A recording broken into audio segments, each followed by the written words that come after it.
At one point this weekend, you said that Bitcoin, and this was basically, you were asked, Charlie said Bitcoin's like rat poison. You were asked about that comment, and you said, well, it's probably more like rat poison squared. Charlie went on in the meeting to then basically call Bitcoin turds. He is an expressive sort, isn't he? Maybe when he gets a little older, he'll mature. I just want to ask you about that because it sparks so much controversy, and particularly on Twitter and some of the places where you might expect people who are trading in cryptocurrency to be pretty loud about what they heard. What is it about Bitcoin that gets you guys so fired up? Well, when you buy a farm, you look at the crop every year and what prices are, and you decide whether it was a satisfactory investment. I mean, you look to the asset itself and what it produces for you. When we buy a business, we look at what the business earns and decide how we feel about it in terms of what we paid.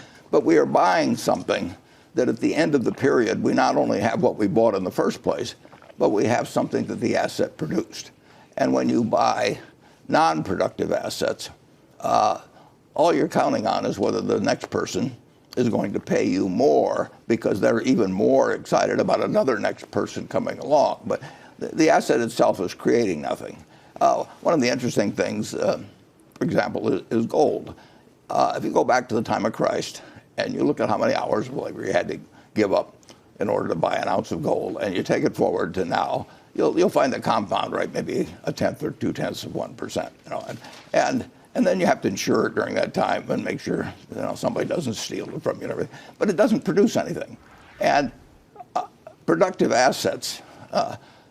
You can pay too much for a productive asset, but I bought a farm in the 1980s, and every year look at how much it produced the way of soybeans and corn, and at the end of that period, I've still got the farm, and I've gotten some significant income off of it, apartment house, operating business.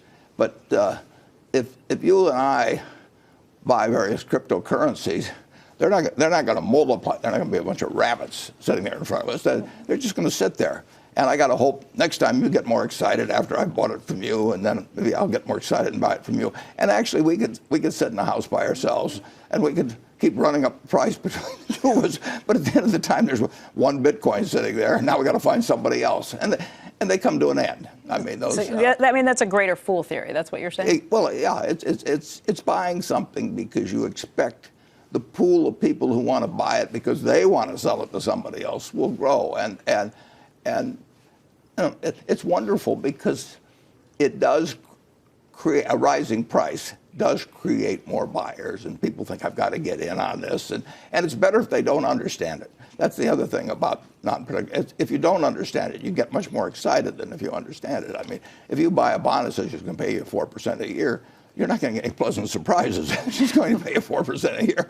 But if you can have anything you want to imagine, if you just look at something and say that's magic, you can do it with shark's teeth or seashells or anything. And they did it with tulips in the 17th century in Amsterdam, and they'll do it again. I mean, people, they like to speculate, they like to gamble, and if you can get something, particularly if you have something half plausible going on. Mm-hmm. If you had bought gold in 1942 and you say, we might lose the war and we might have to run off to some other country, and so let's put our assets in gold, you would have less than a penny for every dollar you got from owning stocks. Less than a penny. Now, if somebody calls that a store of value, I mean, I think they're delusionary. Okay. Andrew has a question, too. Andrew. Hey, Warren, related to this issue of Bitcoin, you saw that Goldman Sachs just last week announced that they were going to create effectively a trading operation around cryptocurrencies and Bitcoin in particular. You've been an investor in Goldman. What do you think of their decision to do that?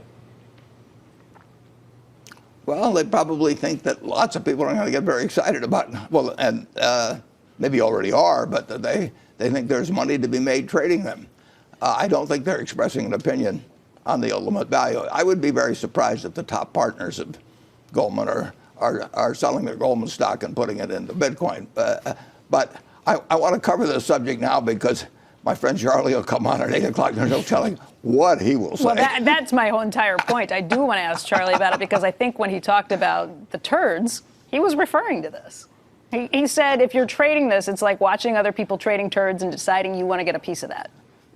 Well, you're not going to get me to comment on that. Hopefully Charlie's not awake and Well, not the watching truth is right people now. do trade on very crazy things over time. Imagine people selling their homes to buy a tulip in Amsterdam. If people think they're going to make money the next day, and worse yet, if they think somebody else that they know is going to make money and they aren't going to make money, it just draws people in. I could whisper something on this program, and kind of the more sillier it was, the more it might react, because there's no quantitative limits. If you buy a stock, you say, well, I'll buy it at 15 times earnings, but I won't buy it at 20 times earnings. But when you get into something that doesn't produce anything, there's no checkpoints.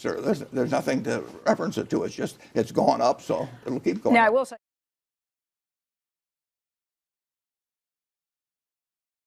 Hey there, thanks for checking out CNBC on YouTube. Be sure to subscribe to stay up to date on all of the day's biggest stories. You can also click on any of the videos around me to watch the latest from CNBC. Thanks for watching.